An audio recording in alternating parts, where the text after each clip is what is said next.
रुख से पर्दा जो उठा रखा है तौबा तौबा, रुख से पर्दा जो उठा रखा है तौबा तौबा, तूने हंगामा मचा रखा है तौबा तौबा। सलाम, नमस्ते, सत श्री अकाल। मैं हूं आपके साथ हर्षिता मिश्रा और आप देख रहे हैं टाइम्स में। ताकत, सत्ता और बादशाहत। जब किसी के पास हुकूमत आ जाती है तब सत्ता और ताकत का बेजा इस्तेमाल होने लगता है, पर पश्चिमी देशों का वजूद ही ताकत और सत्ता के दिखावे पर कायम है। इस वक्त मगरबी ताकतें पूरी दुनिया को अपने असर में ले रही हैं। मगरबी मुमालिक अपनी कमजोर हो रही बादशाहत को मजबूत करने की पुरजोर कोशिश कर रहे हैं, पर दुनिया में ऐसे भी देश मौजूद हैं जो मगरबी ताकतों को अपना माई बाप मानने से इनकार कर देते हैं। दूसरों की गुलामी से खुद को आजाद समझने वाला यमन इस वक्त अफगानिस्तान के नक्शे कदम पर चल पड़ा है, जो अपनी हिम्मत और हौसले की बुनियाद पर अमेरिका और ब्रिटेन के हमले का सामना भी कर रहा है और अमेरिका ब्रिटेन को मुंह तोड़ जवाब भी दे रहा है। पर जिस तरह से अमेरिका और ब्रिटेन ने यमन को बर्बाद करने में कोई कोर कसर नहीं छोड़ी, उसी का नतीजा है कि अब यमन के हूती किसी भी हाल में अमेरिका के सामने सिर नहीं झुकाना चाहते। अब हूतियों की सेना अमेरिका के उस ड्रोन को मार गिराया है जिस पर अमेरिका बहुत नाज करता था, जिस ड्रोन की ताकत दिखाकर अमेरिका अपना ड्रोन दूसरे देशों को बेचना चाहता था। अब यमन के हूतियों ने अमेरिकी ड्रोन के परखच्चे उड़ा दिए। अक्सर ये देखा जाता है कि जिन लोगों के पास बहुत कुछ होता है उन लोगों को कुछ ना कुछ खोने का डर होता है। जैसे इजराइल को डर है कि अगर फलस्तीन को छोड़कर वापस पुराने देशों में लौटना पड़ा तो पश्चिमी देशों का एजेंडा कैसे कामयाब होगा। पश्चिमी देशों ने फलस्तीन पर कब्जा करके उसके बड़े हिस्से पर इजराइल बनाया। फलस्तीनी अपने मुल्क को मगरबी ताकतों से आजाद कराने के लिए बरसों से लड़ रहा है। हथियारों, गोला बारूद का मुकाबला गुलेल और पत्थरों से करते आए हैं। फलस्तीन के लोग अमेरिका की जंगी जहाजों का मुकाबला भूख और प्यास से कर रहे हैं। हमारा देश भारत भी हमेशा से फलस्तीन के साथ खड़ा रहा है और कई मौकों पर फलस्तीन की मदद में मौजूद रहा, पर इजराइल की मददगार देशों में अमेरिका का नाम सबसे ऊपर है। अमेरिका इकोनॉमी ही जायनिस्ट लॉबी के इर्द गिर्द घूमती है। चुनावों में नेताओं की फंडिंग भी जायनिस्ट करते हैं, इसलिए इजराइल अमेरिका की आंखों का तारा है। इजराइल के लिए अमेरिका किसी भी ताकत से टकराने के लिए तैयार है। पर यमन की बात ही अलग है। यमन के अंसारुल्लाह यानी हूती अमेरिका की नाक में दम कर चुके हैं, खुद पर होने वाले हमलों को नजरअंदाज कर रहे हैं और बाकायदा अमेरिका को सीधे तौर पर टक्कर दे रहे हैं। अमेरिका का एक भी जहाज लाल सागर में जाने से डर रहा है। अमेरिका नाम की बीमारी का केवल 3 शब्द से इलाज हो जाता है, यानी यमन इस वक्त बड़ी से बड़ी बीमारी का इलाज बन चुका है, जो ना तो अमेरिका को अपना माई बाप मान रहा है और ना ही ब्रिटेन को कोई भाव दे रहा है। यमन के सामने इजराइल की कोई हैसियत ही नहीं है। जिस ड्रोन को अमेरिका बड़े ही नाजों से दूसरे देशों को मुंह मांगी कीमत पर बेच रहा था, उसी ड्रोन को यमन ने खिलौना साबित कर रहा है। हूतियों ने अमेरिका के ड्रोन को आसमान में ही ठोक पीट कर कबाड़ में तब्दील कर दिया। अमेरिका का ड्रोन किसी का काम का नहीं रहा और इस बात का सबसे बड़ा सबूत हूतियों का हमला है।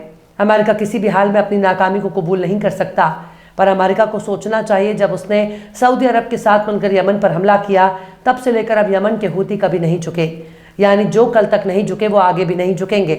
यमन के अवाम एक ऐसी कौम है जो समंदर के किनारे रहते हैं, जिनको कुदरत ने अपनी गोद में पाला हुआ है।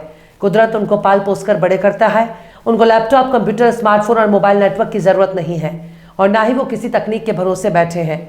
नंगे पैर रहने वाली यमन की कौम अमेरिका के रहमो करम पर बिल्कुल भी पलना नहीं चाहती। पश्चिमी देशों ने अपनी टेक्नोलॉजी के जरिए पूरी दुनिया को अपना गुलाम बनाकर रखा है, मगर यमन के पास भी खुद की टेक्नोलॉजी, हूतियों के पास भी फिजाइया की ताकत है, उनके पास भी आर्मी है, नेवी भी है और एयरफोर्स भी, यहाँ तक कि मिसाइल के जरिए अमेरिका के जहाज और ड्रोन को मार गिराने की ताकत भी। गजा और यमन के बीच हजारों मीलों की दूरियां हैं, पर जो रिश्ता यमन और गजा के बीच है वो सबसे करीब है। हूती सीधे कह रहे हैं कि जब तक इजराइल गजा पर हमले करता रहेगा, फलस्तीनियों को भूखा प्यासा रखेगा, जब तक उनको दबाव से दूर रखेगा, तब तक इजराइल के पास भी कोई मदद करने वाला जहाज नहीं पहुंचना चाहिए। हूती सीधे कह रहे हैं, कोई भी देश अपने जहाज अगर लाल सागर से होते हुए इजराइल की तरफ जाएगा तो यमन के गुस्से का सामना करना पड़ेगा। अमेरिका और ब्रिटेन को यमन से कोई लेना देना नहीं है। इसके बाद वो इजराइल की मोहब्बत में यमन पर हमला कर रहे हैं। अब यमन अपने तमाम दुश्मनों के जहाज पर लाल सागर में हमला कर रहे हैं। हूती लगातार लाल सागर और अदन की खाड़ी में हमला कर रहे हैं। इजराइल और अमेरिका से जुड़े कमर्शियल जहाजों को निशाना भी बना रहे हैं। अमेरिका ने एक गठबंधन बनाकर हूतियों के कई हमलों को नाकाम किया है, पर हूती है कि मानते ही नहीं। पर हूतियों ने अमेरिका के MQ-9 प्रेडेटर ड्रोन को मार गिराने का दावा किया। भारत भी MQ-9 सीरीज के किलर ड्रोन को खरीद रहा है। 31 ड्रोन के बदले अमेरिका को भारत $4 अरब देगा, लेकिन अमेरिकी ड्रोन को मार गिराए जाने के बाद अमेरिका की ताकत पर सवाल उठने लगे हैं। यमन में हूतियों के प्रवक्ता ब्रिगेडियर जनरल याहिया सरिया ने कहा कि हमने अमेरिका के MQ-9 ड्रोन को हदाए दाह इलाके में मार गिराया है। अमेरिका का ये ड्रोन जंगी मिशन पर था। हूतियों ने इस ड्रोन को मार गिराने का एक वीडियो भी जारी किया है। अमेरिका के ये ड्रोन सबसे आधुनिक और पावरफुल माने जाते हैं। इसी वजह से भारत भी इन ड्रोन को खरीद रहा है। लेकिन सबसे गौर करने वाली बात यह है कि हूतियों का ये दावा अगर सही है तो अमेरिका के लिए बहुत बड़ा झटका होगा। इस बीच अमेरिकी ब्रिटिश सैन्य संगठन ने यमन के लाल सागर बंदरगाह शहर होदेईदाह में हूती ठिकानों पर कई हमले किए हैं।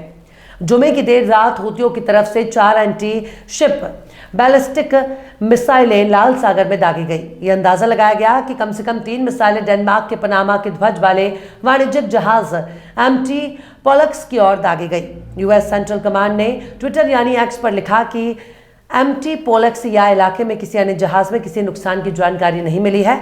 जुमे के रोज अमेरिकी विदेश विभाग ने लाल सागर और अदन की खाड़ी में चरमपंथी हमले और इंटरनेशनल कमर्शियल शिप को अगवा करने का इल्जाम भी हूती पर लगाया है।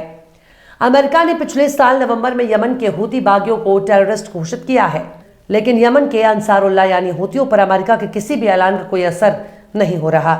खबर तो यह भी आई है कि ब्रिटेन के जहाजों पर भी हूतियों ने हमला कर दिया, पर सवाल है कि यमन अरब का हिस्सा है, फलस्तीन भी अरब का हिस्सा है, लेकिन अमेरिका और इजराइल का अरब की धरती से क्या रिश्ता है?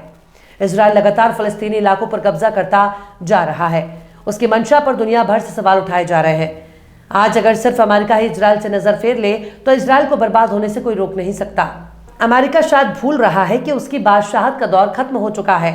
अब अमेरिका को याद रखना चाहिए कि दुनिया का कोई भी देश उसके खिलाफ वियतनाम और अफगानिस्तान के जैसा हाल कर सकता है, क्योंकि जिसके पास होने के लिए कुछ नहीं होता उसे अपनी जान की बाजी लगाने में कोई झिझक नहीं होती।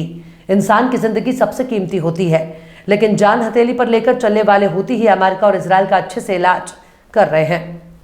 बहरहाल चलते चलते आखिर में मुस्तफी गुलाम हमदानी ने भी क्या खूब फरमाया है, कातिल तेरी गली भी बदायूं से कम नहीं, कातिल तेरी गली भी बदायूं से कम नहीं, जिसके कदम कदम पे मज़ार शहीद है। फिलहाल इस वीडियो में बस इतना ही। ये वीडियो आपको कैसा लगा कमेंट बॉक्स में आप जरूर बताइएगा। वीडियो पसंद आए तो लाइक करें। हमारे वीडियो लिंक को फेसबुक, ट्विटर, व्हाट्सएप पर अपने रिश्तेदार यार दोस्तों को भी शेयर करें और बेबाक, निष्पक्ष, स्वतंत्र पत्रकारिता को सपोर्ट करने के लिए आप हमारे चैनल टाइम्स मिल को जरूर से सब्सक्राइब करें और हाँ, बेल आइकन की घंटी वाली बटन भी आप जरूर से दबा दें ताकि आपको हमारे आने वाले नए वीडियो की नोटिफिकेशन फौरन ही मिल जाए। फिर मिलता है किसी और वीडियो में एक नई खबर के साथ। हर्षिता मिश्रा को दीजिए इजाजत। जय हिंद। तो देख लिया आपने हमारे इस वीडियो को। हमें उम्मीद है कि आपने हमारे वीडियो को लाइक किया होगा और दूसरों को भी शेयर किया होगा। अगर अभी तक आपने हमारे चैनल टाइम्स मेल को सब्सक्राइब नहीं किया है तो जल्दी से सब्सक्राइब कर दें और बेल आइकन भी प्रेस कर दें।